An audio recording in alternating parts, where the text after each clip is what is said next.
Bismillahirrahmanirrahim. Assalamualaikum warahmatullahi wabarakatuh. Perkenalkan, nama saya Muhammad Zulfikar. Nomor induk mahasiswa 12025156689. Saya di sini ingin membuat tugas video pembahasan mata kuliah Akidah Akhlak, dosen pengampu Bapak Sawaludin SPDI MPD, dengan tema pembahasan berakhlak kepada sosial kemasyarakatan dan negara.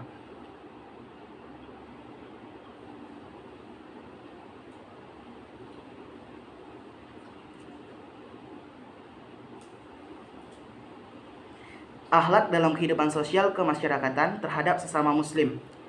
Pokok utama kerasulan Nabi Muhammad SAW adalah menyempurnakan akhlak yang mulia, mencakup semua bentuk sikap dan perbuatan yang terpuji di kalangan orang-orang masyarakat yang bertakwa. Akhlak mulia merupakan akhlak yang berlaku dan berlangsung di atas jalur Al-Quran dan perbuatan Nabi Muhammad SAW. Dalam sebuah hadis terdapat kewajiban-kewajiban muslim terhadap muslim lainnya, yaitu artinya kewajiban seorang muslim terhadap muslim ada 6, yaitu apabila engkau berjumpa dengannya, ucapkanlah salam kepadanya. Apabila ia mengundang engkau, hendaklah engkau menepatinya. Apabila ia meminta nasihat kepada engkau, hendaklah engkau menasihatinya. Apabila ia bersin, kemudian ia mengucapkan hamdalah, hendaklah engkau mengucapkan tashmid, yarhamukallah. Apabila ia sakit, hendaklah engkau menjenguknya. Dan apabila ia meninggal dunia, hendaklah melayatnya dan mengantarkannya ke pemakamannya. Hadis riwayat Bukhari. Nah, selanjutnya dalam kehidupan sosial kemasyarakatan terhadap sesama muslim terdapat 9 sarana akhlak sebagai berikut. Nah, yang pertama, tata cara berbahasa. Setiap muslim dan semua orang diperintahkan untuk selalu berbahasa dengan bahasa yang jelas dan baik, bahasa yang mudah dimengerti oleh lawan bicaranya. Penggunaan bahasa bermacam-macam, baik pada anak-anak, remaja, atau dewasa. Bahasa kadang mudah diucapkan pada orang berdua, bertiga, dan seterusnya. Ada bahasa untuk pertemuan, perpisahan, atau bahkan pengabdian.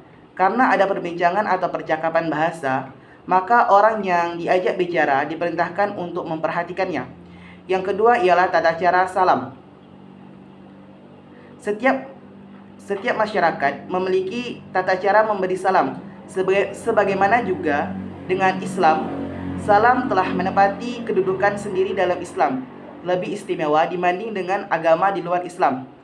Nah, adapun tata caranya dari Abu Hurairah radhiyallahu anhu bahwa Rasulullah SAW bersabda, hendaklah salam itu diucapkan yang muda kepada yang tua, yang berjalan kepada yang duduk, dan yang sedikit kepada yang banyak. Dari hadis di atas, ucapan salam adalah penganjuran bagi orang-orang yang hidup di masyarakat atau rumah sendiri sebagai landasan salam di dalam firman Allah surat An-Nur ayat 27, yang artinya, hai orang-orang yang beriman, janganlah kamu memasuki rumah yang bukan rumahmu sebelum meminta izin dan memberikan salam kepada penghuninya. Yang demikian itu lebih baik bagimu agar salammu selalu diingat. Selanjutnya, tata cara makan dan minum. Nah, dalam makan dan minum juga mempunyai tata cara tersendiri. Yang pertama itu harus menggunakan tangan kanan. Kedua, membaca doa. Ketiga, tidak berdiri. Keempat, tidak berbicara dan bersandar. Kelima, berhenti sebelum kenyang. Ketujuh, tidak boleh menggunakan peralatan dari emas dan perak. Selanjutnya, jangan menarik nafas dan menghembuskan kembali ke dalam cangkir. Contohnya itu meniup. Bila di dalam suatu perkumpulan, hendaknya mengambil makanan yang terdekat di daerah kita. Selanjutnya, tata cara di majelis pertemuan. Bagaimana adab kita berada di majelis pertemuan? Jawabannya adalah, pertama kali baru masuk harus memberikan salam, kemudian baru dapat duduk yang telah disediakan. Menyalami teman-teman yang mendahului duduk. Jangan sekali-kali menggeser tempat duduk milik orang lain. Jangan menggunakan bahasa yang dapat menyinggung perasaan teman duduk. Ketika ingin meninggalkan tempat, minta izin. Juga bila keluar, membaca doa kifarat keluar majelis. Selanjutnya yaitu tata cara minta izin masuk. Di dalam masyarakat ataupun suatu negara pastinya mempunyai aturan tertentu, baik izin masuknya seperti ingin memasuki kamar, rumah orang lain, atau negara. Dari aturan Islam, bagi seorang yang ingin memasuki rumah orang lain, maka paling awal yang dilakukan adalah memberi salam, dan mengutuk pintu dilakukan sewajarnya. Tidak boleh berdiri tepat di tengah pintu yang akan dibuka. Apabila ditolak, tidak boleh kita sedih hati, namun harus dikendalikan dengan hati yang bersih.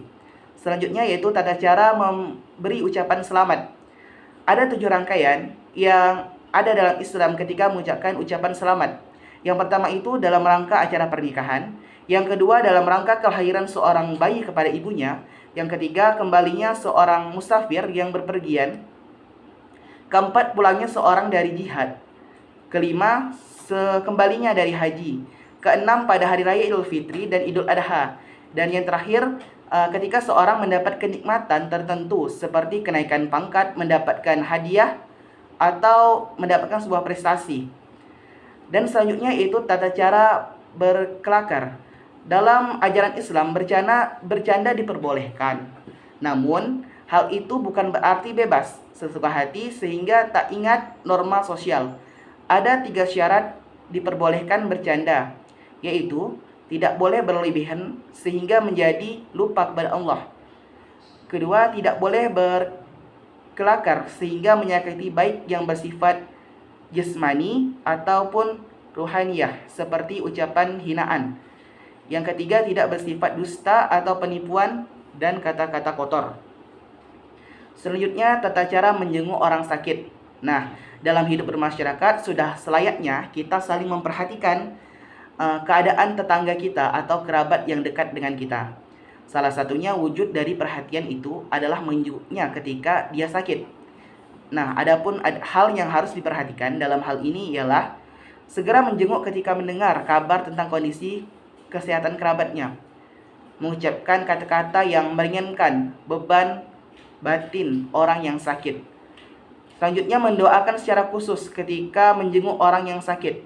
Seperti kita doa, datu di bawah ini bila sudah mendekati sakaratul maut, hendaknya kita membimbing orang tersebut membacakan talqin. Selanjutnya yaitu tata cara takziah. Nah, takziah itu dilakukan untuk meringankan beban orang yang sedang kesusahan, baik lahir maupun batin bagi keluarga yang ditimpa musibah. Maka sikap dan tindakan tersebut untuk menentukan hati mereka menurut agama Islam dengan tata cara takziah antara lain menunjukkan rasa bela sungkawa, memberikan nasihat yang baik, dan memberikan bantuan baik material maupun non material.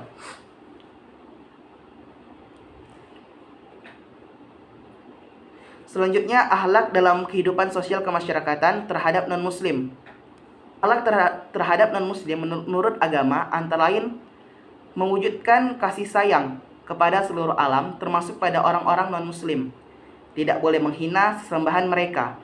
Senantiasa berbuat adil, tidak menghina kafir zimmi, tidak membalas salamnya seperti membalas salam kepada muslim, tidak memberikan warisan, tidak menjadikan non-muslim sebagai wali, dan tidak menjadikan non-muslim teman akrab jika menghalangi kemajuan.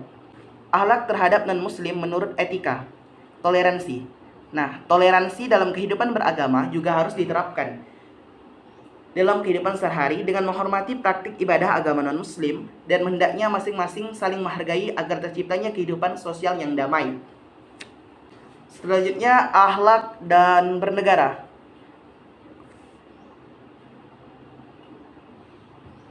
Tentunya, dalam kehidupan bangsa dan bernegara diperlukan pengertian akhlak bernegara ini untuk membuat diri kita kebal terhadap kebatilan yang nantinya akan menggoda iman kita dalam melaksanakan bakti kita kepada negara.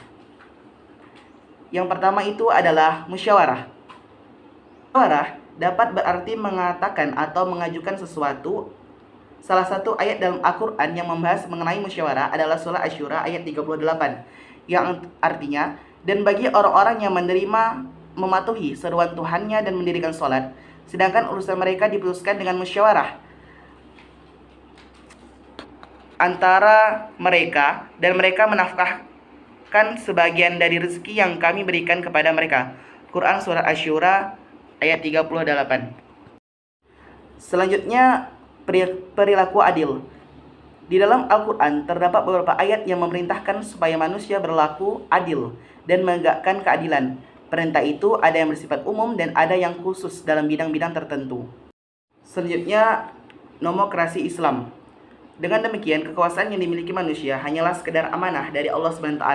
Oleh karena itu, seorang pengusaha dan dalam memegang amanahnya harus sesuai dengan ketentuan yang telah ditetapkan Allah, yakni harus menerapkan prinsip-prinsip umum nomokrasi Islam sebagaimana telah disebutkan. Yang pertama, prinsip kekuasaan sebagai amanah. Kedua, prinsip musyawarah. Ketiga, prinsip keadilan.